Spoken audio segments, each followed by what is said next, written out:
What about taking away their weapons? Were the Cuban people disarmed? Absolutely. You know, but historically, every tin-horn dictator has taken away the weapons from the people and then used them against the people.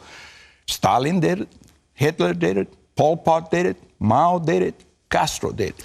What about here in America? There's this cry from the left, we must disarm. It's that the arms, the guns are causing all this problem. Well, this is insidious. You know, President Obama is trying to use every time he can to disarm America. When Newtown occurred, he immediately tried to push gun control legislation. Even when we had the San Bernardino thing, immediately he was talking about gun control.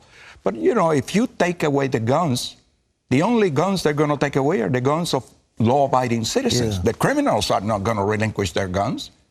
And a population that is disarmed is under the threat of control. As a matter of fact, the Second Amendment was written to protect us against the government. Sure.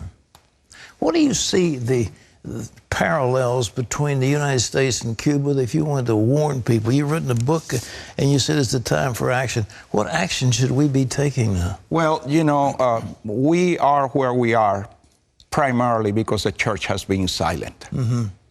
For too many years, the church has believed this lie of separation of church and state. That is neither in the Constitution nor in the Declaration. 1962, when prayer was taken out of schools, the church remained silent. When the Bible was taken out of school a year later, in 1963, the church remained silent. Their excuse is a political issue. How can you call prayer a political issue? How can you call Bible study a political issue? But that's what the church did. The consequence of that, teen pregnancy skyrocketed after 1963, as so did violent crime. 10 years later, when abortion was legalized, the church again remained silent. Same excuse, it's a political issue. Well, you know, we have what we deserve. June 26, when we had this decision against traditional marriage by the Supreme Court, I'll tell you, this has been a wake-up call. How long are we going to remain silent? What do you see the future of America right now as it stands? I am very encouraged, Pat. I am very encouraged because precisely that decision on June 26, I think the devil overplayed his hand. And the church finally has realized we can be silent no more. It is time that we draw a line in the sand. You know, praise God that there's so much emphasis on 2 Chronicles 7:14. We must start on our knees in prayer. But 2 Chronicles 7:14 is only half the equation. The second half is 2 Corinthians 5:20 that says that we are ambassadors for Christ. That means we're God's representatives here on earth. We're God's hands, we're God's feet, we're God's mouthpiece, and Jesus said, shout it from the housetops. How important do you think faith is? These candidates are running. Your son has been an outspoken advocate of Christian principles. What do you think the rest of them? Should they all speak out?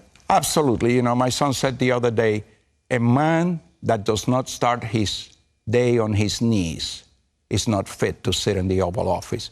You know, if the foundations be destroyed, but what can the righteous do? We must return to the Judeo-Christian, the biblical, the constitutional foundations that this country was built upon.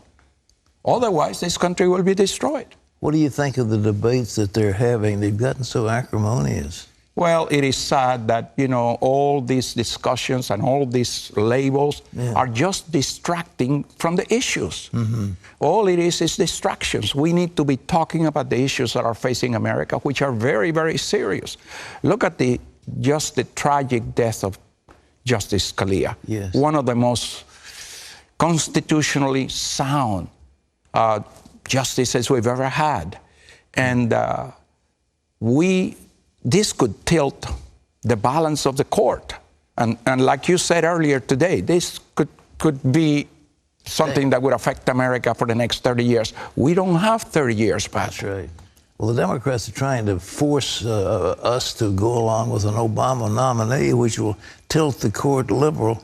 And the Republicans need to stand firm against it. They've got to hold up until they can get somebody that, you know, is a solid conservative. Well, absolutely. And actually, for the last 80 years, no nominee for the Supreme Court has been confirmed in the last year of the election. We have an election in less than a year. We need to let the American people speak. If the Democrats want to appoint somebody, let them win the election. Then they will have the opportunity to appoint. The balance of the court cannot be tilted in a lame duck year. It's just not done.